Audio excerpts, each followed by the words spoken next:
Chers amis, très heureuse de vous accueillir cette soirée pour partager ensemble la neuvaine. Pour vous parler de la sollicitude portée par l'espérance, j'ai choisi un passage de l'Apocalypse. Alors, je vis un ciel nouveau et une terre nouvelle, car le premier ciel et la première terre ont disparu, et la mer n'est plus. Et la cité sainte, la Jérusalem céleste, je la vis qui descendait du ciel, d'auprès de Dieu, comme une épouse parée pour son époux. Et j'entendis venant du trône une voix forte qui disait « Voici la demeure de Dieu parmi les hommes. Il demeurera avec eux. Ils seront ses peuples, et lui sera le Dieu qui est avec eux. Il essuiera toute larme de leurs yeux. La mort ne sera plus. Il n'y aura plus de deuil, ni cri, ni souffrance, car le monde ancien a disparu. Et celui qui siège sur le trône dit « Voici, je fais toutes choses nouvelles. » C'était donc Apocalypse chapitre 21, versets 1 à 5. Après la destruction totale du mal, symbolisée par les affreuses bêtes et le dragon, l'Apocalypse de Saint Jean nous donne une merveilleuse vision du royaume de Dieu, où nous le verrons face à face, en toute vérité.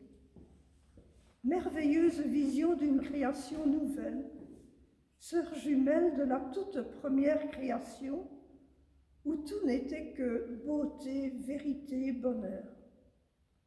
Ce sera un monde incroyable pour nous qui nous débattons dans d'innombrables difficultés dont je ne dresserai pas la liste ici pour ne pas donner raison à la désespérance. Mais je veux croire en ce monde nouveau, totalement exempt de souffrance et de mort. Vous pensez peut-être, trop beau pour être vrai, mais non. Jésus nous dit comment nous pourrons entrer dans ce royaume préparé pour nous depuis la fondation du monde. Royaume où, escorté de tous les anges, lui-même siégera sur un trône de gloire. Il nous ouvre la porte, il nous invite à entrer. Venez, dit-il, car j'ai eu faim et vous m'avez donné à manger. J'ai eu soif et vous m'avez donné à boire. J'étais un étranger et vous m'avez recueilli, nu et vous m'avez vêtu, malade et vous m'avez visité, prisonnier et vous êtes venu me voir. Comment ça, Seigneur, aurions-nous la mémoire si courte?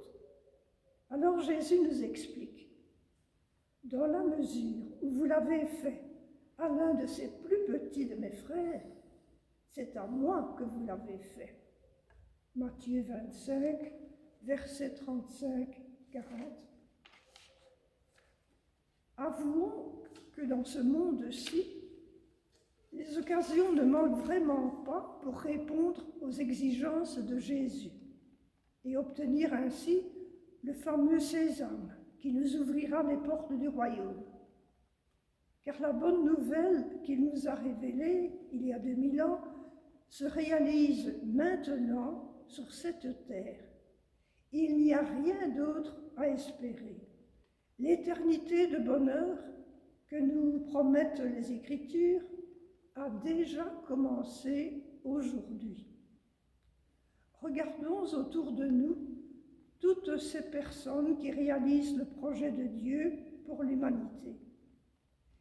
Car s'il est le premier artisan de la venue du royaume, la participation de l'homme à son projet se réalise grâce au corps médical qui se dévoue à 200% dans les hôpitaux et ailleurs, grâce aux chercheurs qui s'acharnent à améliorer les vaccins pour parer aux mutations qui sont le propre des virus, grâce aux hommes et femmes politiques qui s'évertuent à convaincre la population, parfois rebelle, que la lutte contre le virus ne sera efficace que si elle est collective. C'est ensemble que nous vaincrons. Certes, nous n'appartenons pas à ces catégories de professionnels, mais tous, nous pouvons nous exercer à une vertu très proche de la charité, la sollicitude, qui elle aussi fait de nous des coopérateurs de Dieu. Elle est bien concrète et nous évite de nous évader dans une spiritualité désincarnée, hors de la réalité. Elle nous fait reconnaître la présence de Dieu en notre voisin, notre voisine, le mendiant, la mendiante au coin de la rue. Ouvrons bien grand nos cœurs, car la difficulté majeure consiste à repérer les pauvres honteux qui dissimulent leur toute récente précarité. L'espérance du royaume nous pousse donc à devenir les mains, les pieds de Dieu. Mais c'est lui qui, en définitive, rend possible nos efforts, les soutient et leur permet de se déployer au-delà de ce que nous aurions pu imaginer, car il travaille nos cœurs et nos intelligences. Pas besoin de poser des actes extraordinaires.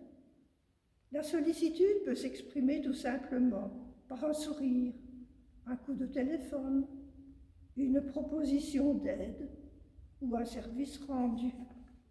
Autant de petites choses insignifiantes en soi qui, en humanisant nos relations, empêchent de céder à l'égoïsme, au découragement. Un peu comme le soleil rend les couleurs à la ville morne et terne en plein hiver. Oui, la vie éternelle commence ici-bas. Le royaume est déjà parmi nous si nous faisons la volonté d'amour de notre Père des cieux. Que dire encore de la sollicitude? C'est la patience de l'enseignant, de l'enseignante, qui aide les jeunes en difficulté en leur rendant confiance en eux-mêmes, en leur disant « oui, tu peux y arriver, j'en suis sûre ». La sollicitude, c'est la confiance du juge, qui, persuadé que tout homme est amendable, dans le sens capable de devenir meilleur, accorde une seconde chance à un petit délinquant. La sollicitude, c'est la drôlerie du clown, masqué bien sûr, qui parvient à faire sourire des enfants hospitalisés et leur faire oublier pendant quelques minutes leurs souffrances, leurs angoisses face à la maladie. La sollicitude, c'est le dévouement des jeunes à la recherche des sans-abri pour leur apporter une boisson chaude, une parole réconfortante. Et si tout cela nous est impossible à cause de notre grand âge, notre santé, nos occupations professionnelles ou toute autre raison, ne nous décourageons pas, car il nous reste une arme puissante, la prière. La prière qui nous permet d'intercéder pour ceux qui souffrent. Pour conclure, laissons la parole au pape François. L'espérance chrétienne est bien plus que l'optimisme, dit-il. Elle est une tension dynamique, une ardente et féconde attente, un enfantement. Elle ne peut se comprendre que par la foi. Elle en découle et engendre à son tour la charité. Et voilà, le cercle est bouclé. Espérance, foi, charité, charité que nous avons appelée sollicitude.